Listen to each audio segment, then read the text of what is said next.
Vijay sir வந்தார். ம்.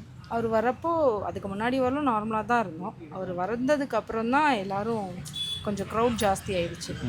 எத்தனை மணிலேருந்து க்ரௌட் வர ஆரம்பிச்சதுங்க? 9 மணிலேருந்தே இருந்தது. காலையில் 9 மணிலேருந்தே க்ரௌடு. காலைல 9 மணிலேருந்து 9 மணிலேருந்து வர ஆரம்பித்தாங்க. 12 மணின்னு நியூஸில் அனௌன்ஸ் பண்ணியிருந்தாங்க. 12 மணிக்கு மேலேருந்தே நல்ல க்ரௌடு இருந்தது.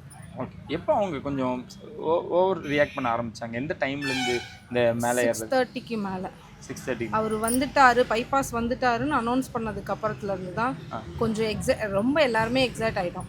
ஓகே. நீங்கள் பார்த்தீங்களா? விஜய் பார்க்க முடிஞ்சதுங்களா? இல்லை, நான் மேலே இருந்தேன். தண்ணி கேட்டுட்டு இருந்தாங்கன்ற விஜயை பார்த்தேன். மேலே ஒன்றும் சரியாக தெரியல.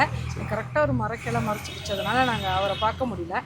கீழே நிற்கிறவங்களாம் தண்ணி கேட்டுட்டு இருந்தாங்கன்றதுக்காக நாங்கள் தண்ணி கொடுக்கறதுலையே ஃபோக்கஸ் பண்ணுறதுனால வேறு எதையுமே நாங்கள் பார்க்கல. ஓகே. எத்தனை மணிலேருந்து தண்ணி பற்றாக்குறையாக இருந்துச்சுமா அவங்களுக்கு? இல்லை, தண்ணி பற்றாக்குறைன்றது தான் ரொம்ப க்ரௌட் ஜாஸ்தியாக யாராலும் ப்ரீத் பண்ண முடியலன்றனால ஒரு 6-7 மணிலேருந்தே கேட்டுட்டு இருந்தாங்க. 7 மணிலேருந்து. அந்த அசம்பாவிதம் கேள்விப்பட்டிருப்பீங்க. எதனால் அது நடந்திருக்கும் நீங்கள் நினைக்கிறீங்க? உங்கள் பார்வை. கூட்ட நெரிசல்னால தான் க்ரௌட் ஜாஸ்தியாக இருந்தது. முக்கால்வாசி பேர் காலையிலேருந்தே சரியாக சாப்பிட்ருக்க மாட்டாங்கன்னு நினைக்கிறேன். தண்ணிக்கு நிறைய கேட்டனால சாப்பாட்டுனால பசினால மயக்கம் போட்டாங்க.